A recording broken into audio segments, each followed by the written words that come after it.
Hello everyone, my name is Campobassoc with the Broward MPO, and I am the manager for the Complete Streets and Other Localized Initiative Program, also known as CSLIP. In this video, I will be going over the CSLIP application, and in order to do so, I've created a test project that we will be submitting today. Here you can see the typical section for the project that we will be submitting. This is CSLIP Street, and I want to apply for the grant in order to add Complete Streets elements on this roadway, as you can see here. Once you have a project in mind for CSLIP, go ahead and review the CSLIP policies and evaluation criteria to make sure that your project is eligible for the program. After this, take a look at the CSLIP application checklist so that you know what information you will need during the application process. It is a good idea to collect all the information that you need and save it in one location. I created this folder with all of my documents for upload and all the answers that I will use. These are all my documents that I plan to upload. As you can see, I've named them according to each question so I can quickly submit each document. And here is my answer sheet. I created this so that I know everything is spelled correctly and so that I can just copy and paste the text into each answer box. The last thing that you'll need to do before you start submitting applications is create an account. This can be done by clicking on the Create Account button and then filling out the 10 questions listed. Once you hit Submit, an email will be sent to your email address, which will have your account number. This will come in handy when you are submitting applications. Once you know that your project is eligible and have all the documents ready, you can begin the application.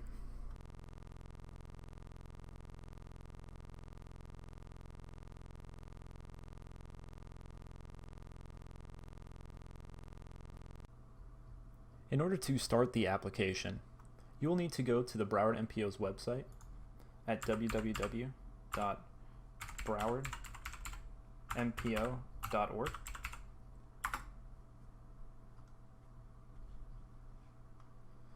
Once you're on the MPO's website, you can move your cursor over to What We Do, and then select Complete Streets and Other Localized Initiatives Program.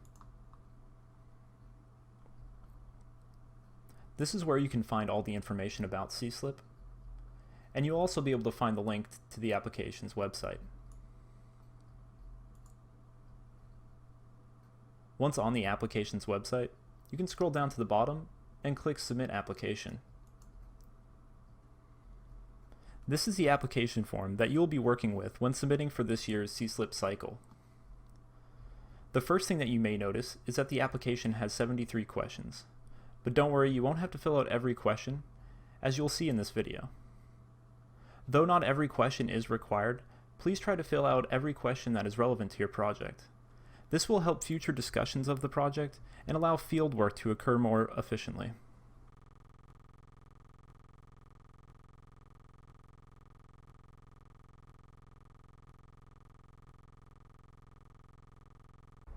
The first section in the application is the general project information. In this section, you will fill out the basic information related to your project. The first question asks for the account number. This is the personally identifiable number that was given to you via email when you created an account. This account number helps us keep track of the different agencies submitting projects. Since this is a test, I'll be using the account number meant for demoing the application. Please be sure that you're using an account number assigned to you.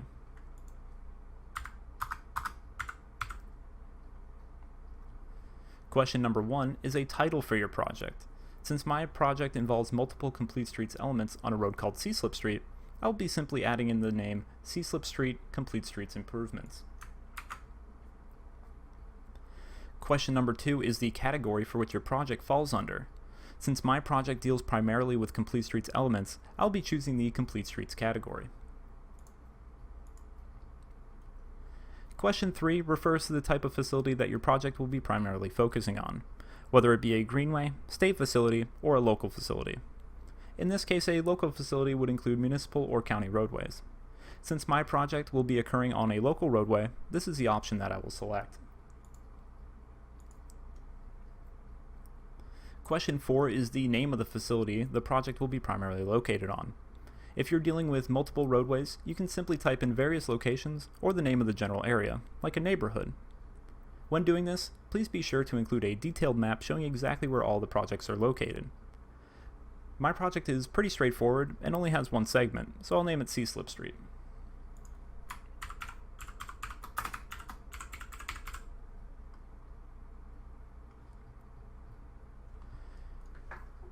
The questions under number 5 refer to the limits of the project. 5A is the start location, which in my case is North 2nd Avenue. And 5B is the end location, which in my case is North 8th Avenue. Question 6 is the project location map that was discussed in question number 4. This is required in order to submit the application. However, if the project is in various locations, please be sure that the limits are outlined very well on the map. I will upload my map by selecting Choose File, selecting the file, and hitting Open. Question 7 is where you'll upload a typical or cross-section that you may have for your project. Here I'll be uploading the typical section that I showed earlier.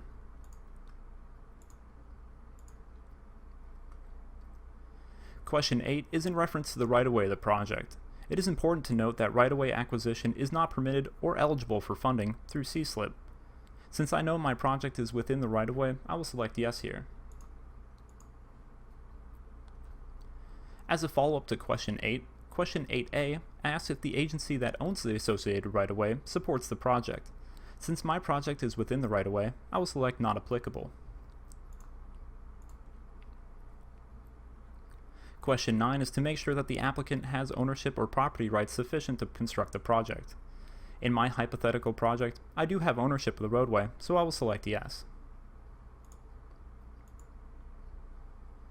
If you do not have ownership or property rights sufficient to construct the project, question 9A is where you can state that an agency that has ownership or property rights supports the project.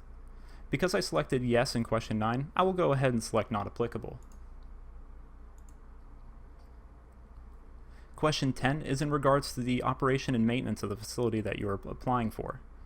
This does not necessarily mean that you have to be responsible for maintaining the new facility, but there needs to be an established commitment from some agency to maintain it. In my case, my agency has committed to the O&M, so I will select Yes here. If you selected No in question 10, question 10A is where you can state that another agency has committed to the maintenance of the facility. I selected Yes, so for 10A, I will select Not Applicable. Please note that you'll have to provide a resolution from the committed agency.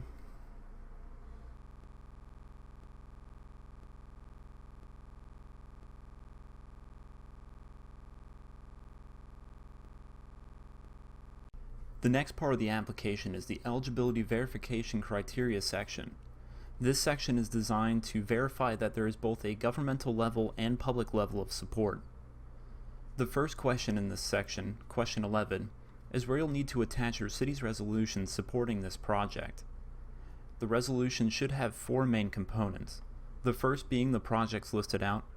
The second, a statement which denotes that FDOT will be the agency delivering the project.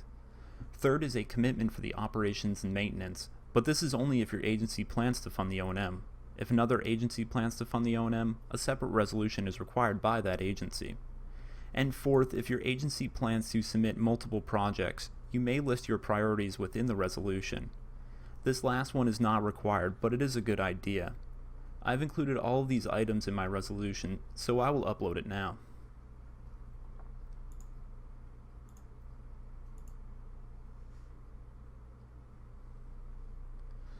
Question 12 is where you can upload a resolution from the governing board that has ownership of the associated right-of-way, approving the specific project.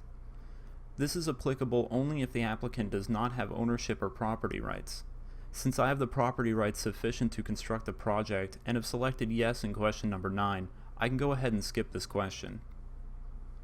Question 13 is where you'll have to upload a resolution from the responsible governing board confirming the commitment to fund the O&M.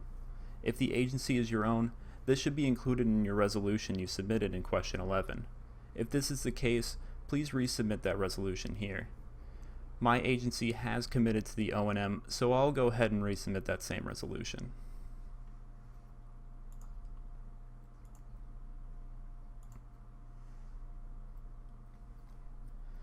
Question 14 is where you'll have to upload pages from a local plan or program that reference this project. This project was mentioned in my agency's downtown master plan, so I will submit an excerpt from that document.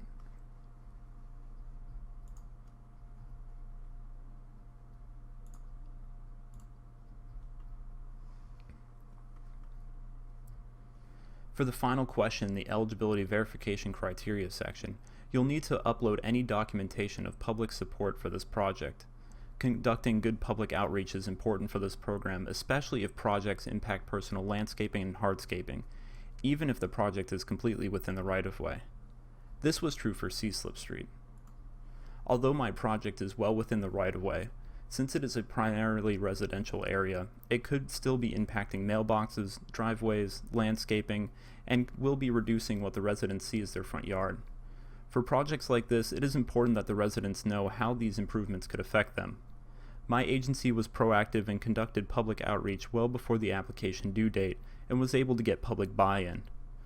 We documented the different outreach events and public meetings and combined them into a single PDF, which I will upload now.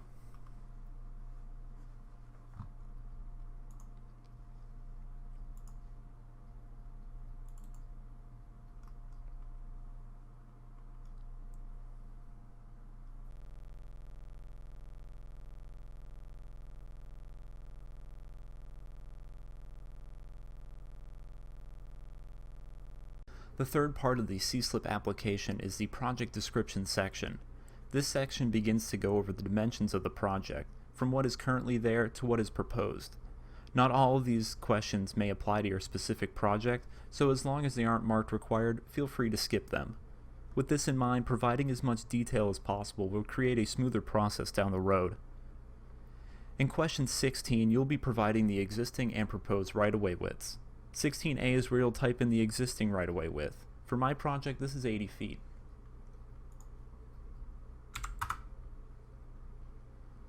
(16B) is where you'll type in the proposed right-of-way width.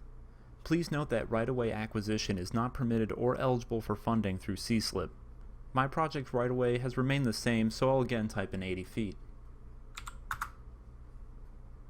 In question 17, you will be filling out all the dimensions related to the roadway.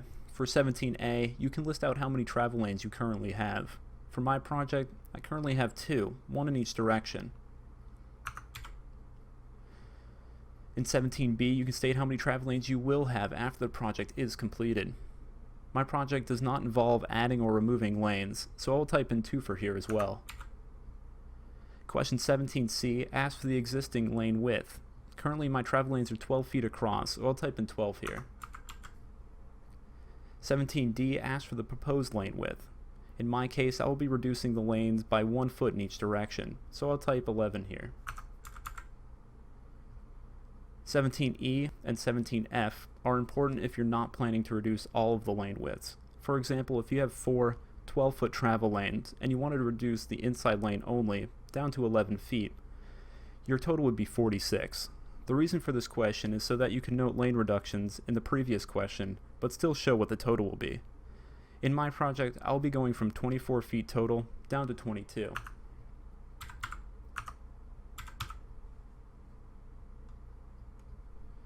(17G) and 17H ask for what the current speed limit is and then what it will be after the project is constructed. Currently, my roadway has a posted speed limit of 40 miles per hour. And in order to increase safety, we will be going down to 35 as part of this project. For the rest of 17 sub-questions, you may want to read through them all first in order to answer them properly. 17I and 17J are where you'll determine how you'll be getting the bike lanes into the roadway. Please note that if you're building a separated bike facility, you will not need to answer these questions since they are related to the roadway itself. For my project, I'll be widening the roadway in order to get the bike lanes in, so I will select no for 17I and yes for 17J. For 17K through 17N, you will specify what bike lane and buffer widths you currently have and what the widths you are proposing as part of this project. CSLIP Street currently does not have a bike facility and is proposing to have a 5-foot bike lane and a 2-foot buffer, so I will fill out the text box accordingly. That will be 0 for 17K, 5 for 17L, 0 for 17M, and 2 for 17N. The last part of the roadway specifications asks if the gutter will remain on your roadway. For my project, I do not have a gutter, so I'll select not applicable. Question 18 refers to the typical median width of the project. At its current state, CSLIP Street has an 11-foot median, so I'll type in 11 into 18A. There are no changes proposed to the median for this project, so I'll type in 11 into 18B as well. If your project includes sidewalks, question 19 is where you can detail the width and type of the sidewalk that you're planning to include. 19A through D is if you're planning to add sidewalks by widening. This would be if you have gaps which you need filled in, or if you simply do not have sidewalks in that location. The latter is true for CSLIP Street, so I'll have to fill out these questions. Since I'm proposing we add 6-foot sidewalks on each side, I will type in 0 for 19A, 6 for 19B, 0 again for 19C, and 6 again for 19D. 19E through H refer to the replacement of existing sidewalks. Please note that straight replacement of sidewalks is not eligible. However, if you're making the sidewalk larger, it could qualify as an improvement. Since my sidewalk is entirely new construction, I will leave 19E through H blank. 19I refers to the specific material of sidewalk requested. My project will consist of standard concrete, so I'll type that into this text box. Question 20 is where you can provide details related to the swale area. My project does not have a swale, so I'll skip this question for now. Question 21 allows you to upload a detailed scope of work that the evaluation team at the MPO and FDOD can properly evaluate. Uploading a scope of work is especially important if your project has a hard time fitting within the parameters listed above. Although CSLIP Street's improvements are relatively straightforward, I'm going to go ahead and upload a detailed scope of work anyway, so that the project is properly evaluated.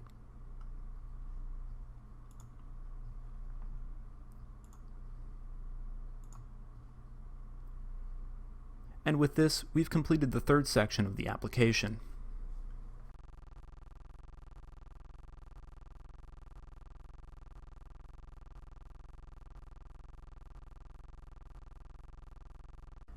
Moving forward, we now come to the Project Elements section. This may seem like the most daunting, but is actually not that difficult nor time-consuming to fill out. I would recommend reading through all of the questions first so you can place the elements in the correct locations. As I said before, it is recommended that you read through the entire application before beginning. This way, you can type out all of your questions ahead of time. Now, I won't be going through each question, but I will be answering a few.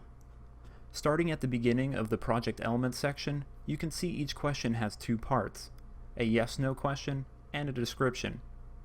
If your project does not have the element specified, you can just skip the second part, but you need to either select yes or no for the first part. For example, looking at question 22, my project does not include any access management elements, so I will select no here. And since I selected no, I can skip 22B. However, moving down to 23, my project will include ADA improvements, so I will select yes here. And since I selected yes, I will write up a short description of that element.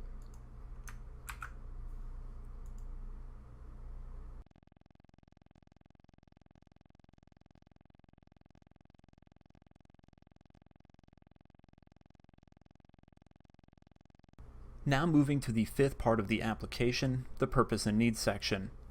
This is where you can describe exactly why the project is needed and what the project accomplishes. Questions 65, 66, and 67 are short write-ups where you can describe what problem your project solves, why the project is the best solution, and how the project fulfills the goals of Commitment 2040. Just above question 65, you can view examples of what we're looking for with these questions.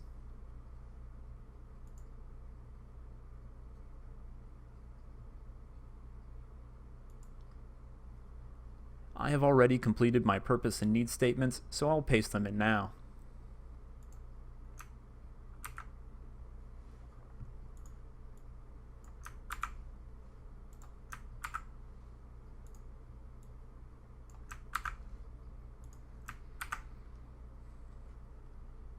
Question 68 is where you can provide any supporting data and technical analyses referenced in the purpose and needs. If your project was identified in a Broward MPO endorsed corridor study, you can submit the relevant pages here in question 69. My project is not part of a corridor study, so I will skip this question. If your project is adjacent to any upcoming or currently underway projects, then provide available documentation verifying adjacent projects here in question 70. This helps FDOT program projects more efficiently and could potentially move the funding cycle up for your project. Though I would like to mention that this is only if funding is available and is typically uncommon. CSLIP Street does not have any projects adjacent to it, so I will skip this question as well.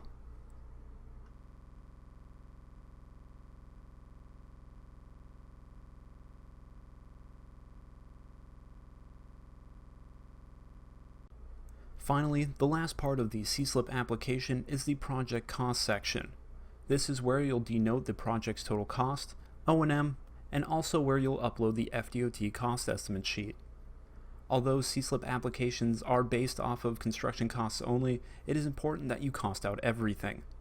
Now moving on to the questions. For 71, I will paste in my project's total cost. I got this number from the FDOT cost estimate sheet, which we will be submitting next. 72 is where I'll upload the aforementioned cost estimate sheet.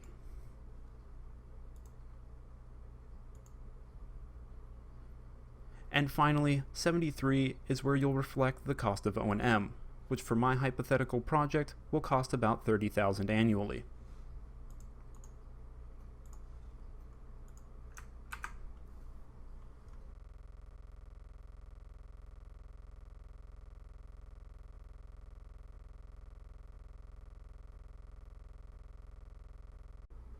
Now that you've reached the end of the application, it's a good idea to review your answers. After you are sure that everything is correct, you can head to the bottom of the page and click the Submit button.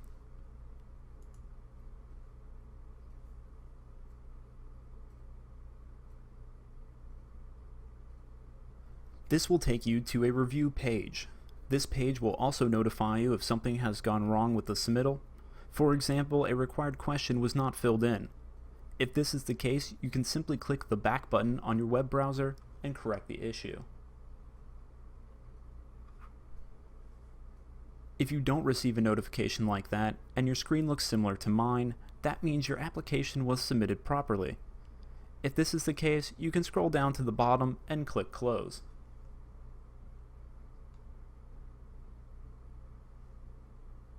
If you have multiple applications to submit, you can just repeat this process by going back to the instruction page and clicking on the Submit Application button.